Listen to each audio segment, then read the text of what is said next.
Hoy Venezuela tiene una razón más para no dudar de la crueldad del régimen de Maduro. La muerte de la activista opositora venezolana y defensora de los derechos humanos, Jenny Barrios. Esta muerte, como tantas otras, ha causado una profunda tristeza. Padecía de cáncer y su único hijo, Diego Sierralta, fue detenido en circunstancias inexplicables, una vez que logró conseguir la liberación de su progenitora, a quien le negaban hasta la posibilidad de recibir el tratamiento oncológico en condiciones adecuadas. El fallecimiento de Barrios ocurrió apenas un día después de que la ONG Justicia, Encuentro y Perdón y el Partido Voluntad Popular, del que formaba parte, exigieran su liberación urgente. La liberación del joven hijo de Jenny para que pudiera despedirse de su madre, que se encontraba en estado crítico. Quiero saludar en esta parte del programa a Tamara Sujú. Ella es abogada, es defensora de los derechos humanos y es directora ejecutiva del Instituto Casla. Tamara, bienvenida. Gracias, Idania, por permitir estar en tu programa de nuevo. Tamara, entiendo que en este caso en particular, a Jenny Barrios la detienen en el contexto del 28 de julio, 17 días después de haber sido operada de cáncer. ¿Qué pasó con este caso, Tamara? Así es, Idania. Mira, el caso de Jenny Barrios es horrible, es terriblemente cruel lo que ha pasado en su caso, ¿no? Ella la detienen, como tú dijiste, en las famosas operaciones Tuntún del contexto postelectoral, 1 de septiembre del 2024, 17 días después de haber sido operada de un linfoma no-Hodgkin, ¿no? Un cáncer agresivo. Y ella estando en la cárcel, esos primeros días se temía mucho porque estaba sangrando, ¿no? Por la herida y estaba además muy débil después de la operación, ¿no? Su hijo estuvo constantemente denunciando lo que le estaba pasando, lo que le estaba sucediendo, por eso él se hace muy conocido en las redes y todos lo apoyamos en ese sentido. Y con todo y eso, Jenny duró 93 días detenidas, 93 días en donde en los últimos días finales de noviembre y los primeros días de diciembre le hicieron las 2 quimioterapias por las que el hijo clamaba, ¿no? Porque después de operarte tú necesitabas unas quimioterapias. Le hicieron 2 quimioterapias y la regresaban a la cárcel con recién hechas las quimioterapias, ¿no? Hasta que entre la denuncia que se hizo, las denuncias que hizo su hijo, a ella le dan una medida humanitaria en diciembre. A su hijo lo meten preso y daña en enero, cuando su madre necesitó unas medicinas y él no tenía dinero para comprarlas y trató de cambiar 2 parches antidolor en un chat del Seguro Social, donde hay varias personas, donde hay enfermos del Seguro Social, donde me imagino que intercambian información y que además intercambian medicinas, ¿no? Porque en Venezuela, desesperadamente, eso es lo que se hace. Una doctora que está ahí de espía, que utiliza ese chat para extorsionar a los que se meten a intercambiar medicinas o hacen cosas para sobrevivir, se hizo pasar por una persona que estaba interesada en esos parches, ¿verdad? Y mandó a una persona en ese momento, cuando él fue a entregarlos, y en ese momento detienen a Diego, y lo detienen y lo acusan de asociación para delinquir, por tratar de cambiar 2 parches de antidolor por una medicina que necesitaba su madre. Hoy día Diego tiene 10 meses detenido por esa situación. Su madre, que es Diego, su único hijo, estuvo durante estos 10 meses sobreviviendo a su enfermedad, colapsó su cuerpo, empezó a dializarse y solamente sobrevivió a 3 diálisis, Idania. En la última diálisis de la semana pasada, ella salió muy mal. Su hijo empezó a pedir ayuda porque él necesitaba ver a su madre antes de que muriera. Ella pedía ver a su hijo. Ella sentía, Idania, que iba a morir porque ella decía que lo único que quería era ver a su hijo. Y lamentablemente ella fallece ayer y su hijo no la pudo ver. Este caso, Idania, es cruel, es muy cruel. Es una familia destruida, un hijo preso, una madre que muere esperando ver a su hijo después de haber sido expresa política. No puede uno ni siquiera imaginar el dolor que se puede sentir o que puede estar sintiendo Diego. No querría estar en sus zapatos.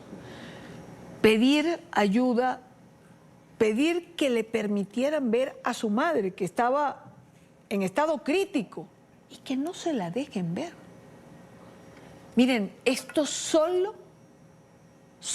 transparenta la crueldad del régimen de Nicolás Maduro. Tamara, entiendo que te ligas al caso porque él te busca antes de ser el detenido mientras estaba luchando por la liberación de su madre. Sí, desde el principio, desde que su madre estaba en los primeros días de detenida, cuando estaba sangrando por la herida, cuando temían que ella le pudiera agarrar una infección o pudiera pasarle cualquier cosa porque apenas tenía 17 días de operada, ¿no? Él me busca, lo apoyamos, hicimos las denuncias, lo pusimos a hacer videos, a clamar por la situación de su madre. Y con todo eso, Idania, pasaron meses sin atención médica oportuna, hasta que finalmente, cuando ya no daba más, y cuando necesitaba las quimioterapias, que empezó a empeorar, fue que se permitió que la trasladaran para hacerle 2 quimioterapias estando presas. Pero si fue él, imagínate, Idania, comparto esto contigo, la madre no quería que Diego denunciara que se había puesto grave esta semana porque no quería que lo trasladaran. Ella temía que se lo mandaran lejos de donde ella estaba. Así que se guardó silencio para lograr a través de los abogados que Diego pudiera salir por lo menos a despedirse de su madre, y eso no ocurrió. Cada caso en Venezuela tiene una particularidad, pero todos tienen algo en común: la perversidad que se ve. ¿Qué está pasando o qué información manejas de las cárceles venezolanas? Además de los presos políticos que los están moviendo de un lado a otro. Los desaparecen. A la familia le cuesta saber dónde están, dónde ubicarlos. Y una vez que lo saben, entonces ahora los están moviendo y no saben a dónde los llevan. Sí, Dania, esa es una de las cosas que está sucediendo ahora muy crueles con respecto a los presos y con respecto a las familias, porque después que tú sabes que tu preso está ahí y que por lo menos sabes que está ahí, aunque esté incomunicado y tú le lleves aunque sea parquetería, ¿verdad? Los estarán trasladando de un día a otro sin comunicárselo a los familiares y a los abogados. Tienes a las familias vueltas locas buscándolo desesperadamente. Hace 2 días supimos del traslado de 12 hasta ahora presos confirmados, ¿no? Tengo 12 confirmados, que los engañaron, Idania. Les dijeron que agarraran sus cosas porque los iban a trasladar porque todos tienen la pena cumplida. Todos cumplieron su pena, ¿verdad? Hay 5 presos políticos y 7 presos que no son políticos, ¿no? De ramo verde. Los engañaron, los obligaron a recoger sus cosas, salieron, me comentaron que en un bus blanco de la Armada con destino desconocido, Idania. Al día de hoy no se sabe a dónde los llevaron. ¿Tú te imaginas el desespero de esas familias? Yo me voy a permitir leer rapidito los nombres porque se conocen poco, no se conocen todos, ¿no? El teniente coronel Marrero Davis, el teniente coronel Soto Méndez, perdón, el teniente coronel Mota Marrero, el teniente coronel Soto Méndez, el teniente coronel Peña Paniente Thierry, el teniente coronel Garrido Pedro y el capitán Rodríguez Ríos. Después los presos que no son políticos: el capitán Marrero Lozano, el capitán Aguilar Vázquez, el teniente de fragata Suárez Requena, el teniente Paredes Williams, el sargento primero Bracho Rodríguez, el sargento primero Noguera Jesús y el sargento primero Zambrano Rogers. Al día de hoy, Dania, se desconoce dónde los llevaron, después de haber pagado su pena y estar esperando su boleta de excarcelación. Pero también quiero recordarle a tus televidentes los otros desaparecidos al día de hoy que se desconoce dónde están. Los familiares del teniente Rodríguez Araña, el caso de Rafael Tudares, el yerno del presidente, la señora Meris Torres de Sequea y Ana Soris Gutiérrez, Henry Alberto Castillo, Hugo Marino Salas, tantos todavía. Es más, Idania, hay presos políticos, y eso es otra cosa que te quería comentar en tu programa, en el DGCIN, sí, que se desconoce quiénes son, cuáles son sus nombres, y los familiares tienen prohibido decir absolutamente nada porque los han amenazado por ir por ellos, ¿no? Otra situación que quiero denunciar es lo que está sucediendo en el fuerte Guaycaipuro, Idaña. Los trasladados en el mes de abril no se desconoce su situación física y psicológica desde ese mes. Y los trasladados desde el helicoide en el mes de agosto se desconoce su situación física y psicológica al día de hoy. Están incomunicados, castigados. Y la información que yo tengo de fuentes fidedignas es que están tan delgados, tienen la piel pegada en el hueso, están enfermos, tienen secuelas de graves torturas, incluso hay un grupo que está vomitando sangre en el fuerte Guaycaipuro. Ese lugar que es infame. Solamente el hecho de que estén enterrados en unas jaulas bajo tierra es una cosa que te dice lo inhumano de este régimen. Otra de las denuncias que he llevado son las de Yare 2 y Yare 3, donde los tratos crueles e inhumanos contra los presos políticos continúan, y la semana pasada denuncié cómo a los presos políticos en Yare 2 y Dania los sacaron al patio y delante de la población penal les cayeron a palos y Dania, a batazos, a tal punto de que hoy día tienen encerrado a uno de ellos en una celda de castigo para que no se vea las secuelas que le dejaron los golpes. En Tocorón los presos políticos siguen siendo maltratados física y psicológicamente, están desesperados, ha habido y siguen habiendo intentos de suicidio en esa cárcel. En el Rodeo 1, Irania, por supuesto, los presos políticos con suspensión de visitas eternas, nadie los ha visto después de haber sido trasladados a ese lugar. Hay extranjeros como Yardan Moxal, Nahuel Gallo y varios otros a los cuales nadie ha podido ver físicamente, es decir, se conoce que pudieran haber tenido comunicación por teléfono, pero eso no es saber cómo está esa persona. En el Rodeo, Idania, te explico un momento rapidito, hay 3 bloques, bloque A, bloque B y bloque C. En los 3 bloques, en el primer piso, tienen a los extranjeros y en el resto de los pisos a los nacionales. Y en esos bloques donde están los extranjeros, hay, por ejemplo, enfermos hoy día como el francés Camilo Pierre Castro, que tiene un pulmón colapsado y no ha sido atendido, el colombiano Jorge Cañas, que padece diabetes y está enfermo de los riñones y no ha sido atendido.